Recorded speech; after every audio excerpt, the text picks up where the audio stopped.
Open Instagram. Scroll past 3 ads. Keep scrolling past suggested posts from accounts you've never heard of. There! Finally, a photo from your friend.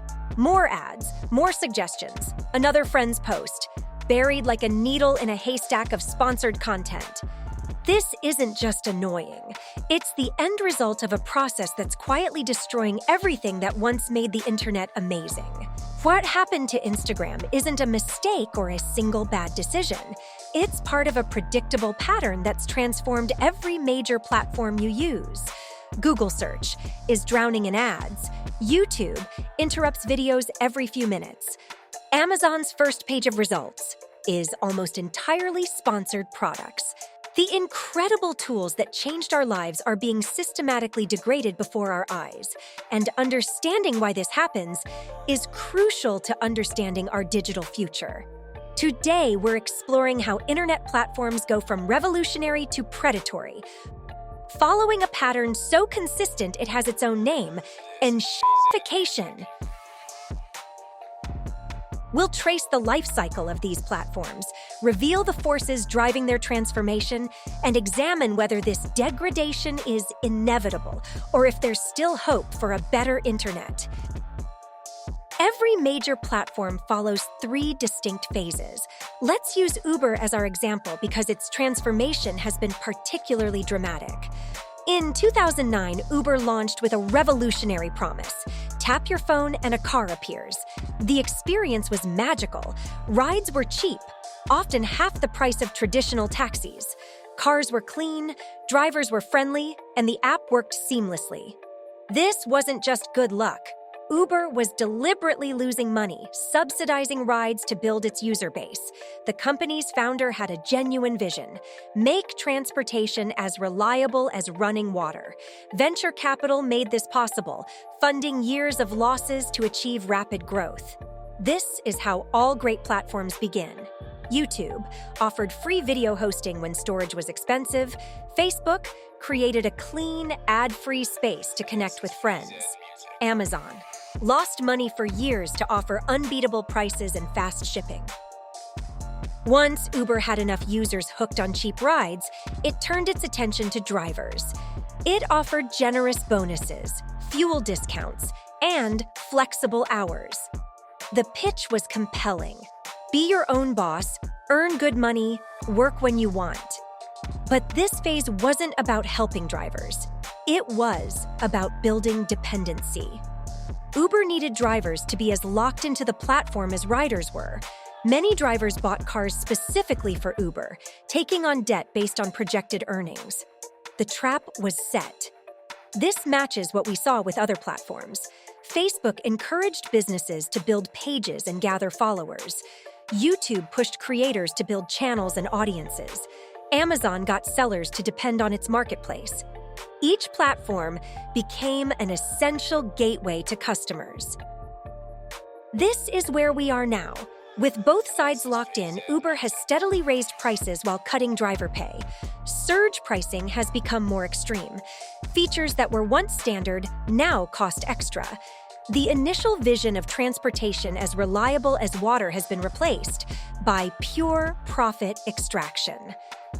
Think about your own Uber experience today. A ride that cost $15 in 2015 now costs $40. The app shows a busy area surge price, but doesn't tell you the multiplier anymore, removing transparency while maintaining the squeeze. Drivers, meanwhile, report earning less than ever, even as rides cost more. Where is all that extra money going? Straight to Uber's bottom line. This transformation mirrors what happened to Google search. Remember when searching meant getting exactly what you were looking for? Today, the first screen is usually ads designed to look like search results. Scroll past those and you'll find Google's own products: Google Flights, Google Shopping, Google Hotels, and more. Keep scrolling to find more ads. Finally, if you persist, you might find the organic results that Google became famous for, buried under layers of monetization. The pattern becomes even clearer with Facebook. The social network that promised to connect the world now deliberately hides posts from your friends and family unless they pay to reach you. Pages that spent years building followers now reach less than 2% of their audience organically. Want to reach the followers you already have? That'll be thousands of dollars in advertising, please. The same thing has played out everywhere. YouTube increased ad frequency to breaking point. Amazon buried organic listings under ads. The user experience doesn't matter anymore, only revenue growth. This transformation isn't driven by simple greed. It's the result of several interconnected forces.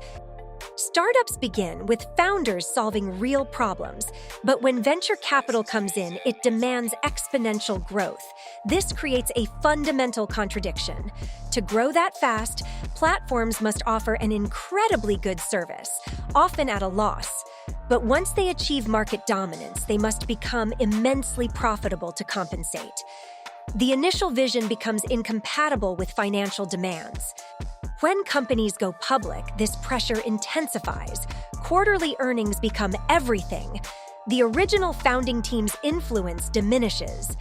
Professional managers optimize for short-term metrics rather than long-term value. And so, user experience becomes secondary to shareholder returns. Platforms become more valuable as more people use them, but this creates high switching costs. Where else can you go to connect with all your friends? How can sellers abandon Amazon when that's where all the buyers are? This captive audience enables the degradation of service. The actual process of tification happens through multiple mechanisms. Platforms stop showing users what they want to see, instead optimizing for engagement, a metric that favors outrage, controversy, and addiction. Your social media feed isn't chronological, because that wouldn't maximize time spent scrolling.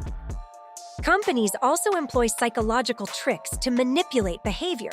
Infinite scroll keeps you from reaching a natural stopping point. Confusing interfaces make it hard to change settings or cancel services. Notifications are designed to trigger FOMO and pull you back in.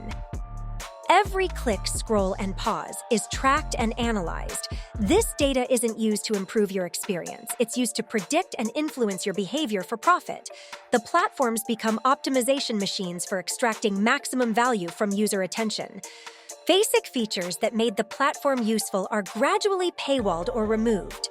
Free services become freemium. Quality of service declines unless you pay for premium tiers. Platforms create false limitations to drive monetization. LinkedIn limits how many profiles you can view. Twitter, now X, imposed rate limits on how many posts users could read. None of these limitations are technical. They're artificial barriers designed to push users toward paid tiers. Platforms systematically degrade the community features that made them valuable. Reddit makes its API unaffordable for third-party apps. Twitter blocks access to third-party clients. Facebook groups become pay-to-play. The goal is to force users into the official, highly monetized experience. Changes happen gradually enough that users adapt rather than rebel. YouTube didn't jump from no ads to 5 ads per video. They increased frequency slowly over years. Instagram didn't immediately replace your friends' posts with suggested content. They did it bit by bit, training users to accept each small degradation. Is this pattern inevitable? History suggests yes, but there are emerging alternatives. Services like Mastodon show how social media could work without central control. These platforms are harder to use but impossible to identify because they're owned by their users. Instead of platforms, we could build protocols like email, which no one owns and anyone can use. Matrix for messaging and ActivityPub for social networking show how this could work. The EU's Digital Markets Act and similar regulations aim to prevent the worst abuses of platform power. But can regulation really solve a problem that's built into the business model? The Internet's transformation from a tool for human flourishing to a machine for profit extraction wasn't inevitable. It was the result of choices made by venture capital, driven by the demands of exponential growth. The most promising development might be the growing awareness of these patterns. Users are increasingly conscious of how they're being manipulated. This awareness is spawning new platforms that explicitly reject the tification model. Services like Proton Mail charge users directly rather than monetizing their data. Platforms like Discord maintain relatively user-friendly experiences by focusing on community rather than maximizing ad revenue. But awareness alone isn't enough. We need new business models that align platform success with user benefit. We need regulation that protects user interests. Most importantly, we need to rebuild our digital habits and expectations. The free internet was always an illusion. We were paying with our data, our attention, and ultimately, our autonomy. The question isn't whether big tech platforms will continue to degrade. They will. The question is whether we'll accept that degradation or start building something better. If you like that deep dive, subscribe to Business Sherlock, where we investigate the best and the worst from the world of business.